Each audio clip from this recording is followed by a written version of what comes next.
With every new Pokemon game announcement comes rumors. Some are just outrageously fake, but others could turn out to be real. With Pokemon Sword and Pokemon Shield, we have plenty of interesting rumors being told, and even though some may end up being fake, it's always exciting to think about the different ideas and how they'd work in these new games. Today, I'm going to be talking about the top 5 biggest rumors for Pokemon Sword and Pokemon Shield. By now, you've probably noticed that I'm not Eryizo, and you're probably wondering what is going on. Well, hello, my name is Josh, and I run the channel ThrohGames. Eryizo asked me to help out with this week's video since he would not be able to get up a video for you guys due to personal matters he's currently dealing with. He will be trying his best to bring you guys a video next week, but this week you're gonna have to deal with me.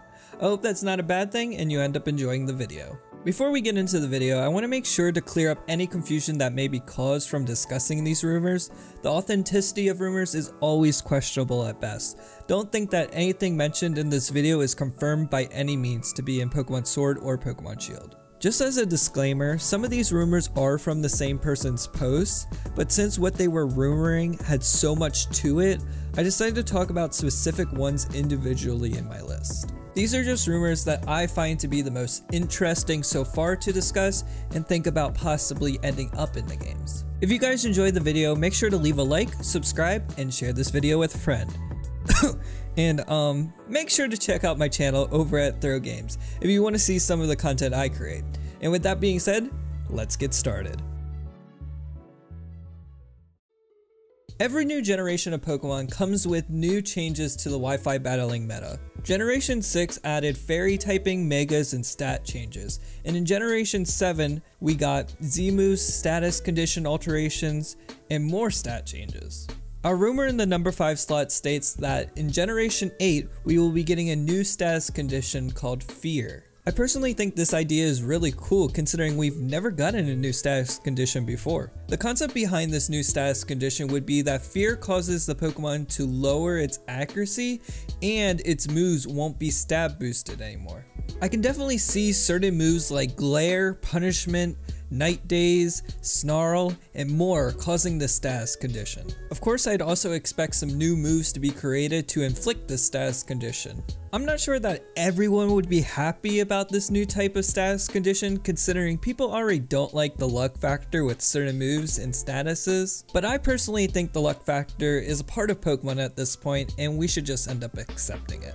I think it's really important with every new generation, we get something that mixes up the meta of Wi-Fi battling, and I think a new status condition could be something different and really make a change for things. Overall, Fear could be a really interesting new addition to Pokemon, adding some new moves and making changes to old moves, just adding another layer to Wi-Fi battling as a whole. Every Pokemon game before Sun and Moon had gyms for us to face, but in the Alola region, they decided to change things up on us and have us face trials. Coming into Pokemon Sword and Shield, I'm guessing that we may face gyms again, but I don't know, it could be something new. Though the 4th rumor on my list says that there will be 2 houses in the Galar region, called House Sword and House Shield.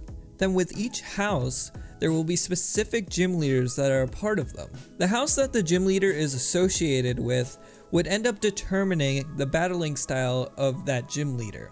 Where if the gym leader was a part of House Sword, they would have a more offensive battling strategy, and if they are a part of House Shield, they would have a more defensive strategy. I am saying gym leader right now, but who knows what it could end up being. The rumor does say gym leader, but maybe they end up having a different name in these games. This rumor also does state that the first 6 gyms can be battled in any order that you choose. This would definitely be really interesting and a lot of fun, and also give Pokemon a little bit more less of a linear feel and more open worldness to it. How I can see this working is that every gym has a specific level according to the amount of badges you have, and that would end up determining what level they're at, and so you wouldn't like randomly go to a later gym and it just is level 50s versus your level 10s or something like that. This rumor is definitely fun to think about, but could definitely be a stretch considering how hard it is to see how the story of the game would play out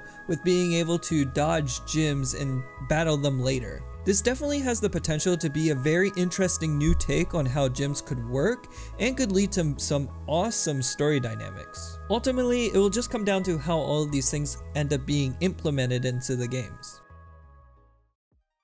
Okay, is it just me, or was Pokemon X and Y just lacking something in the story department for the Kalos region? It just really feels like to me that so much was just missing or just barely explained. There is a possibility though that the Galar region could tell the rest of the story and piece things together for us. This is because the rumor in my number 3 slot talks about how Kalos possibly could be south of the Galar region and them being somehow connected.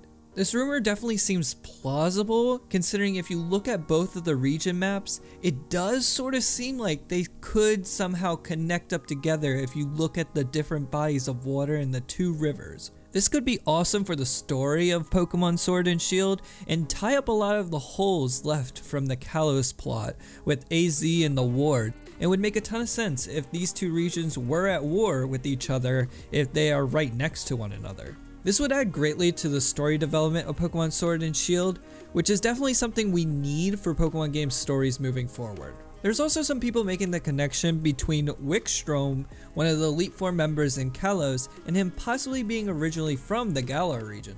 Considering he's a knight and the Galar region fits that sort of medieval knight theme, it would be interesting to see Wikstrom visiting Galar similar to how Grimsley was in Alola. I'm sure there's plenty more that could be said about this link, but who knows if it will end up being true in the end or have any relevance to the actual game's story. Overall, I think this rumor is one of the more plausible ones on my list.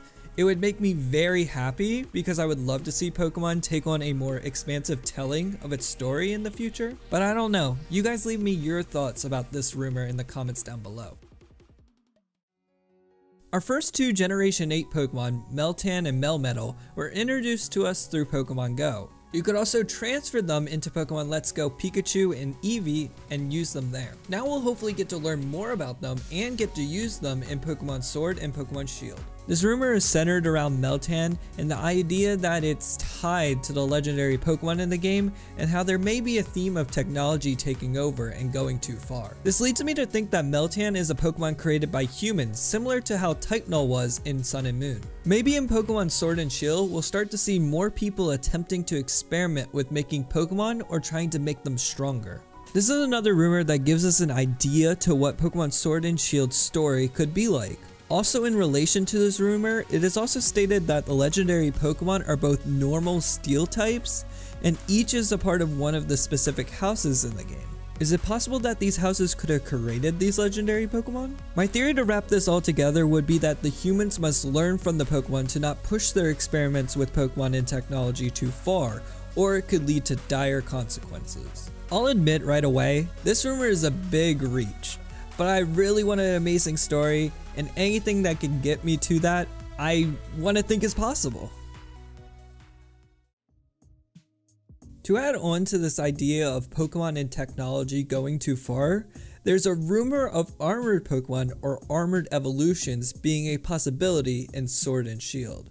This definitely fits in with the rumor in our number 4 slot with the story of the game and would introduce something that could be similar to Mega Evolution but more permanent. It's rumored that the Pokemon that would be getting armored versions or evolutions would be Charizard, Mewtwo, Flygon, and Zeraora. Maybe Flygon will finally get a new form, considering it always gets rumored, but it just never ends up happening. These armored forms would definitely end up impacting Wi-Fi battling, giving something new to work with, and I'd be very curious to see how the stats of these Pokemon would change. And we've actually seen this idea done with Pokemon in fan-created games like Pokemon Insurgents, where Pokemon like Tyranitar, Levani, Flygon, and Zekrom got armored forms. This is in the number 1 spot because there's so much this idea would have going for it, from its connection with the story to giving Pokemon new unique designs and to the competitive aspect. There's no way I couldn't put it at number 1. It would just be awesome to see an originally fan-created idea be brought to life and shake things up in Pokemon Sword and Shield, and not just new megas or region variants.